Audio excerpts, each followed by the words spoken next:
you remember in law school? We went to law school together. What were we told about opening statement? Don't make promises that you can't fulfill. Why?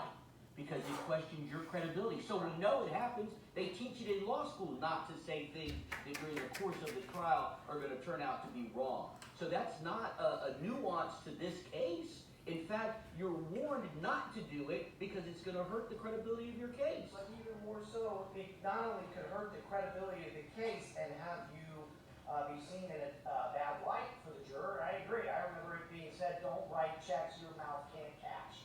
And that's what happened in this case, because now it's more than just potentially a trust issue between juror and advocate. It's more than that.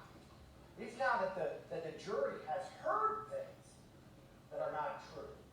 Okay? When you take 3 weeks, how many times have we even had a readback in this case?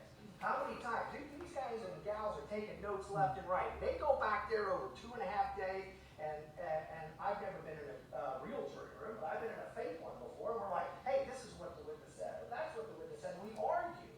You and I could be on the jury back, and you said, no, he said this, and I said that. Well, let's go to the judge and ask for a readback, right? Happens all the time. And sometimes opening statements, and this is I got it to danger the jury. Sometimes opening statements are accepted as fact, right? And that's why, quite frankly, in Trial Advocacy 101, they teach you say it and watch, check it off. Hey, that's what Mr. Grant said would be in the opening statement. But there's case law that says, and you can correct me if I'm wrong, that the law presumes that the jury can follow instructions. Otherwise, this whole system is turned upside down and it's worthless.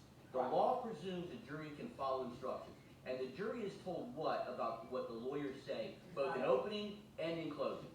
It's not evidence. Not evidence. Correct.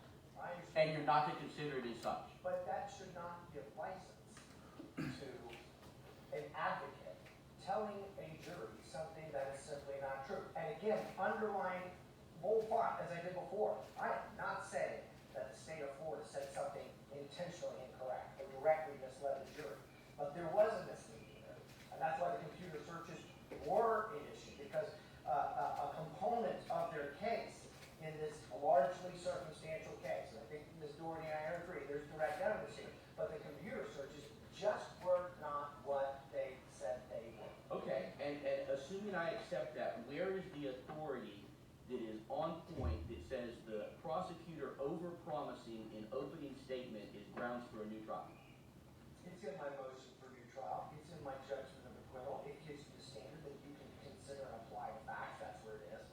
I don't know of any case specifically, and I remember being back in law school and learning that thing. And when we were mock prosecutors or mock defense attorneys, and they said, hey, Grant, you just said something that's not factually correct. I'm like, well, what happens then? Sometimes it would be a mistrial. We didn't really know. And I don't know that the case law has affirmatively, that I'm aware of at this point, said this is what happens when a prosecutor says something that is not evidence.